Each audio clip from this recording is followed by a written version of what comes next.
you're at the most beautiful moment. Yeah. And it's the most crushing moment. It's called Calvary. What Jesus does is he reorients us to reality. So we interpret reality differently now. If you never put a destination in, you're never going to get there.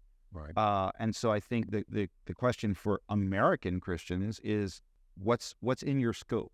What destination have you put into your GPS? Because that's where you're going. And if it's a happy family, if it's a great 401k, if it's more square footage, if it's a vacation home, if it's getting married, if it's having kids. And so believe the product or the things at the end, and we miss the process. Well, in the front. Well, I think what we try to do honestly is I think we try to use the process. Yeah. I think basically we're master manipulators, Right. And we're using Jesus as a means to an end. The greatest answer key for what does it look like to be spiritually mature, which is in essence to look like Jesus, is 1 Corinthians 13. Yeah. And so you start to look at all of those things. I think Galatians 5 is where we see the list of the fruit of the Spirit. We start to look at that and say, if I'm abiding in Jesus and Jesus is abiding in me, which again, those big words, right? Divinization and theosis, like this, love, joy, peace, patience, kindness, isn't that Jesus? Yeah.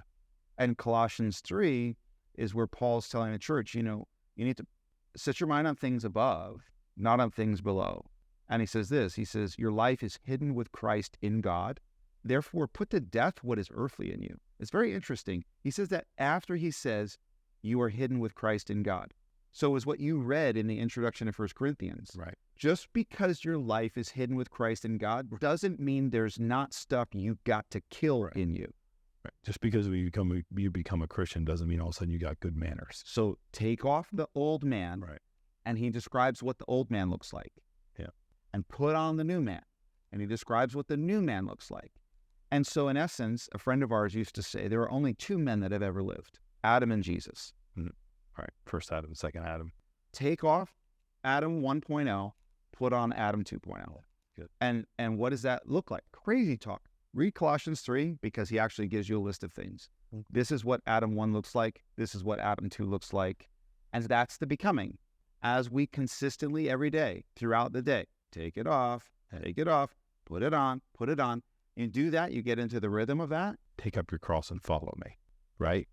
I mean, just another way of saying. So taking up the cross is going to involve putting down. Right. Lay aside the sin and the weight, which so easily slows you down. Empty your hands of what they're currently holding and pick up what I'm giving you. Right. So you can't Behold. run the race that's been assigned to you with taking Adam 1. Right.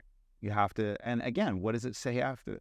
It said, you run that race fixing your eyes on Jesus, who for the joy set before him endured the cross, despising the shame. So there's all of this sort of putting down and picking up, letting go and holding on. All of these things happen. And that's why I said, if you're not talking out of both sides of your mouth, you're not doing it right.